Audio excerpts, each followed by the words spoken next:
Yo, yo, yo. Hey, family. Welcome back to the podcast. I'm your host, Malachi, a teacher, a mentor, and someone who believes that every child deserves a soft place to land. Last week, we talked about understanding kids and how behavior is communication. Well, this week, we're going to dive deeper. Today's episode is all about safe spaces, not just physical safety, but emotional, mental, and spiritual safety. Kids grow in places where they feel protected, and kids open up in places where they feel seen, and kids thrive in places where they feel loved. So, let's get into it. Section 1. What is a safe space for a child? When we hear safe space, we often think, a clean classroom, a nice home, no physical danger. But safety is more than that. Here's the truth. A child can physically be safe and emotionally terrified. I'll say that again. A child can be physically safe but emotionally terrified. They can be in a nice building and feel spiritually empty. They can be surrounded by adults but still feel alone. So, let's redefine safe spaces. A safe space is a place where a child feels they can say, I am accepted. I can make mistakes. My voice matters. I don't have to be perfect. I am not judged for my emotions. Someone will help me if I fall apart. A safe space is created, not bought. Section 2. Signs a child feels safe with you.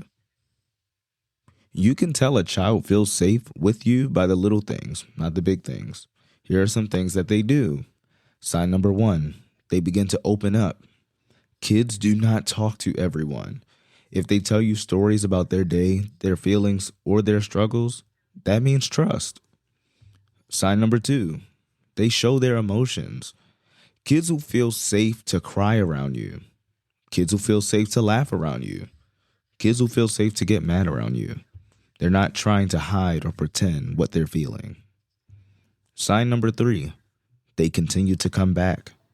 Even after correction, they'll return to you. That means that they feel your love more than they feel your discipline.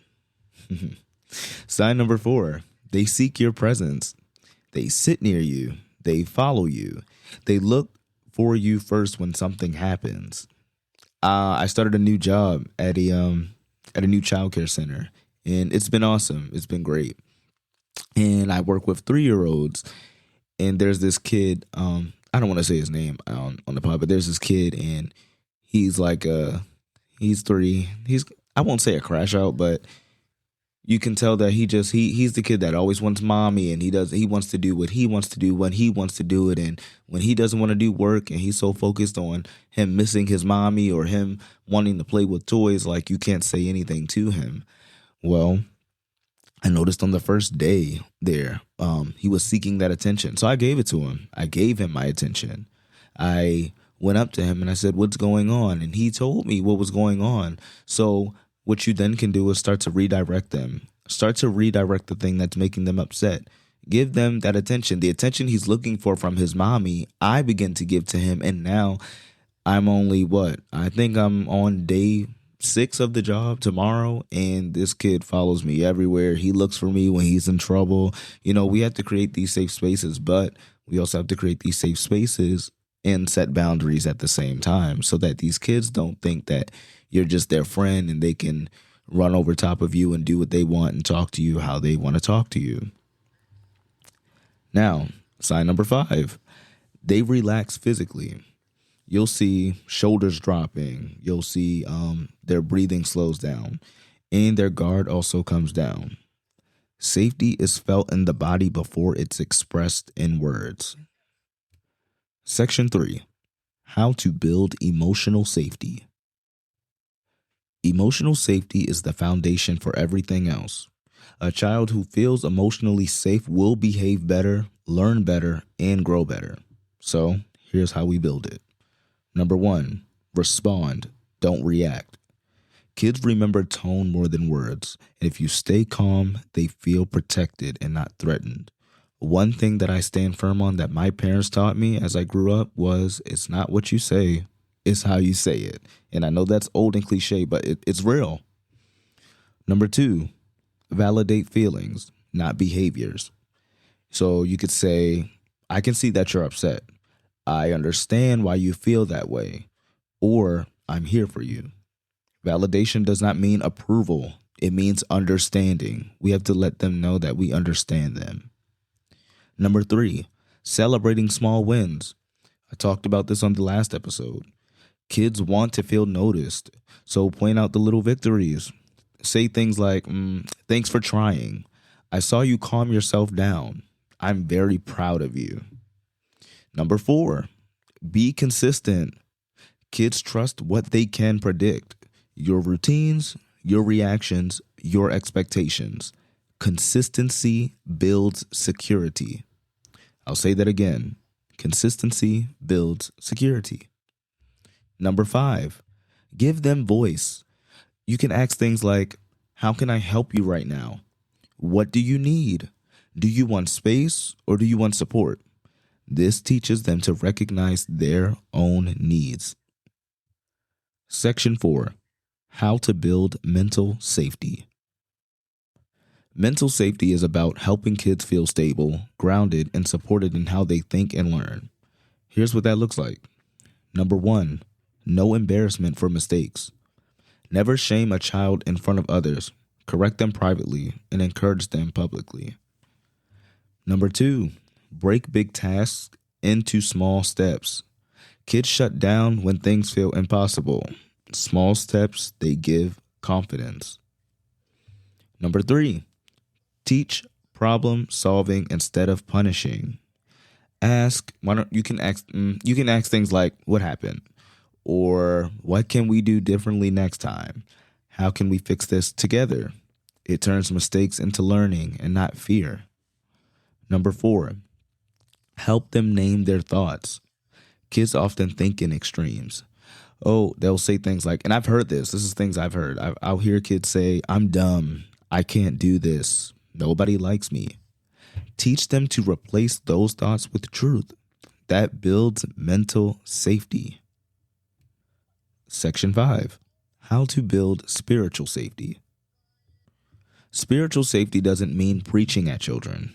It means giving them space to ask questions, to be honest, and to experience God in a real, loving way. Here's how to build it. Number one, let them ask any question. Kids grow spiritually when they can say, I don't understand this. Why would God let this happen? Or even, I'm not sure how I feel about God right now. Questions don't kill faith. Silence does. I always remember growing up in church and the older folk would say, you shouldn't question God. You can't ask God no question. Who are you to question my God? But then shout out to my youth pastor, Gabe. Shout out to him for teaching us, the youth at our church, that it's okay to talk to God and ask him questions. It's okay to ask God, why God? Why is this happening right now? God, why would you allow such and such? Or God, was that you that allowed this to happen? And what do I need to do to move on from here? So yes, let them ask any question. Transparency is key, not silence.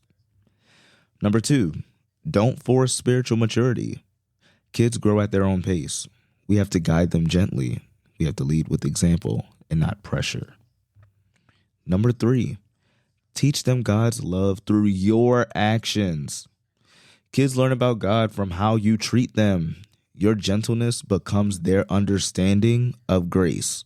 Your actions speak way louder than your words. Number four, use simple spiritual routines. You can do 1-minute prayer with children. You could do a verse of the week. You could do gratitude moments. Or you could do quiet reflection time. Not long, not loud, just real. In our final section, Section 6, what safe spaces produce in children? When kids feel safe, something powerful happens. They come out of survival mode, they lower their defenses, they become teachable, reachable, and transformable. Safe spaces create confidence, honesty, openness, emotional intelligence, better behavior, stronger faith, resilience, self-control, and trust. A child who feels safe becomes a child who can grow. As adults, we don't have to be perfect, but we do need to be present. Kids don't need a perfect space. They need a safe space. They need someone who listens, someone who stays calm, someone who cares enough to slow down, someone who allows them to feel, to question, to learn, and to be human. Thank you for joining me for week 2. Next week, we're going deeper into how faith plays a role in mentoring and teaching, and how to keep your personal walk with God strong while pouring into kids.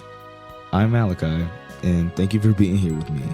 See you next week, and remember, every child is a seed. It just takes someone willing to water it.